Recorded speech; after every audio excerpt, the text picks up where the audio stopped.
Now let's consider specialized schools through the eyes of a renowned dyslexic scientist. You've been introduced to specialized schools.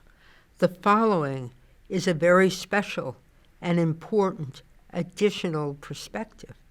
Seeing a school through the eyes of an insightful dyslexic adult, one of the most revered scientists of our time, provides an additional, personal, yet highly applicable perspective. George Church, a Harvard professor, known for pioneering research in genetics and a dyslexic, reflects on what school was like for him and what he wishes for dyslexic children today. And here you can see him in his lab. Here is what this insightful, dyslexic, highly honored scientist shared. It is important to get their child into a place where their differences are embraced rather than being a source of embarrassment. Sometimes the source of embarrassment is not people literally bullying them.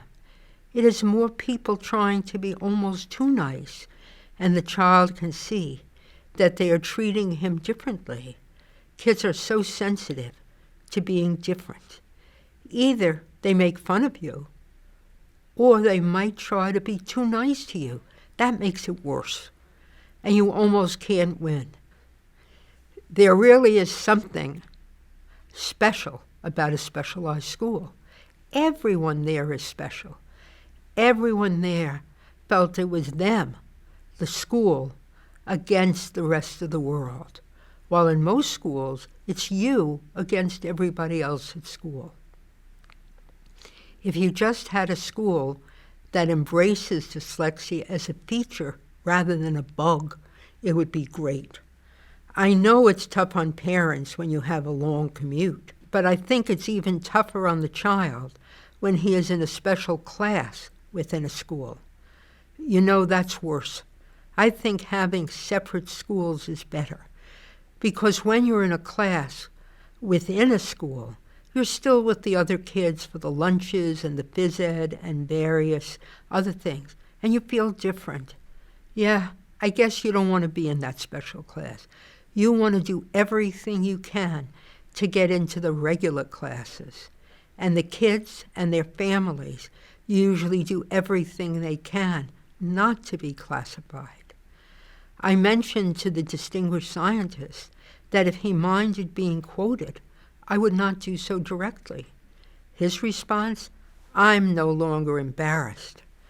I couldn't help but observe, you think very differently, and you do an incredible amount of things, and do them well. Church's response, I'm not afraid of thinking differently at this point. When I was, even at the worst time, I was afraid of working differently, but I wasn't afraid of thinking differently, except I just had to be very cautious not to say what I was thinking. But today, I can feel more comfortable saying what I am thinking. I commented to Church that I think one of the problems with dyslexia is, in a sense, that because you don't appear different, people don't notice anything about you. But then, when you don't read well, you read slowly, which is most often the case, people assume, oh, slow reader, slow thinker.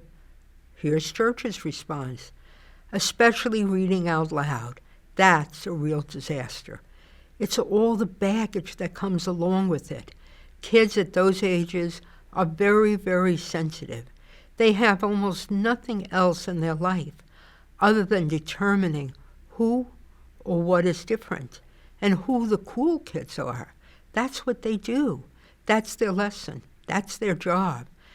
And these are the kids that know that they are not the cool kids and are spending a huge part of their time trying to justify their existence or become cool or hide or use varying coping mechanisms.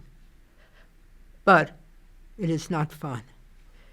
This sentiment is from a man who, in terms of fame, scientific contributions, bridging and integrating multiple disciplines, is honored and universally admired, and yet still carries with him the wounds he suffered as a child, and deeply strives to alert parents how to avoid such painful experiences for their dyslexic child.